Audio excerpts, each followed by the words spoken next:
Tariffs aren't about foreign countries. They are a hidden tax on everything you buy, from your phone to your groceries. Former President Trump is proposing a new 10% universal tariff and a 60% tariff on China. Here's what that actually means for the price of your gas, the cost of a new car, and your job security. But the real goal isn't what they tell you. It's not to bring jobs back. It's designed to do something else entirely, something that happens inside the U.S. Treasury. It all starts with a simple form at a shipping port. The headlines are simple. Donald Trump has proposed a baseline 10% tariff on all goods imported into the U.S., and a staggering 60% or higher tariff on all goods from China. The official story is that this will punish unfair trade practices, protect American manufacturing, and bring jobs back home. It sounds like a fortress wall being built around the U.S. economy. On the surface, you either believe it will make America stronger, or you worry it will make your next Target run more expensive. But both of those views miss the real mechanism. The true impact isn't on the price tag you see in the store. It's on the value of the dollar in your wallet and the security of your 401k. And to see how, you have to follow the money, not the political rhetoric. So, how does a tariff actually get paid? It is not a bill sent to Beijing.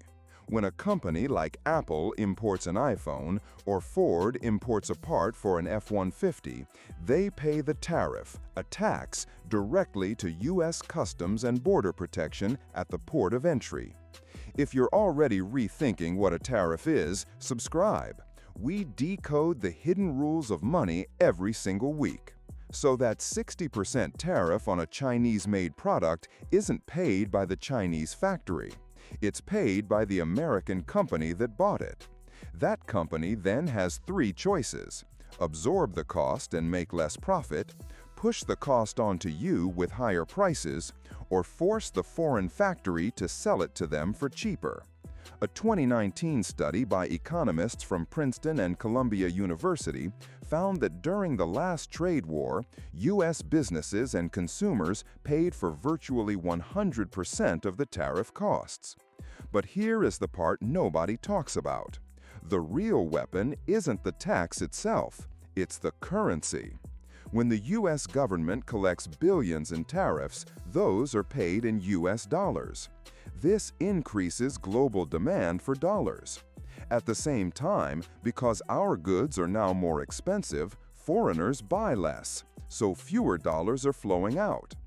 This supply and demand shock makes the U.S. dollar stronger relative to other currencies. And a strong dollar sounds great, but it's a poison pill for American exporters. A farmer in Iowa selling soybeans or a company like Boeing selling airplanes suddenly finds their products are 10–15% more expensive to foreign buyers. Not because they raised their prices, but because the exchange rate did it for them. The tariff designed to protect one industry ends up quietly kneecapping another. So, what does this mean for your life concretely? First, your budget. The Peterson Institute for International Economics estimated that a 10% universal tariff acts like a hidden national sales tax, costing the average American household an extra $1,700 per year. That's for everything from clothes to car parts to electronics. Second, your job. If you work for an export-heavy company, in agriculture, software, aerospace, even entertainment, a stronger dollar makes your company's products less competitive globally, putting your job at risk.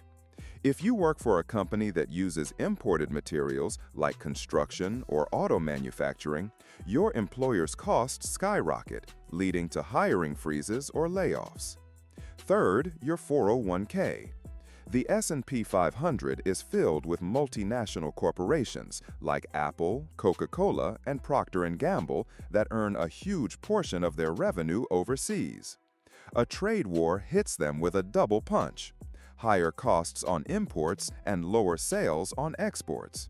That means lower profits, which means lower stock prices, directly shrinking your retirement account.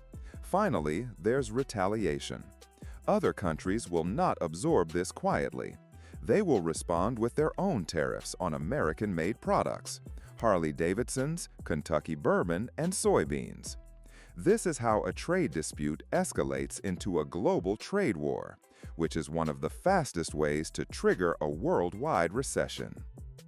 Is protecting a few specific industries worth making everyone else poorer and risking a global recession? So these proposed tariffs aren't a penalty on China.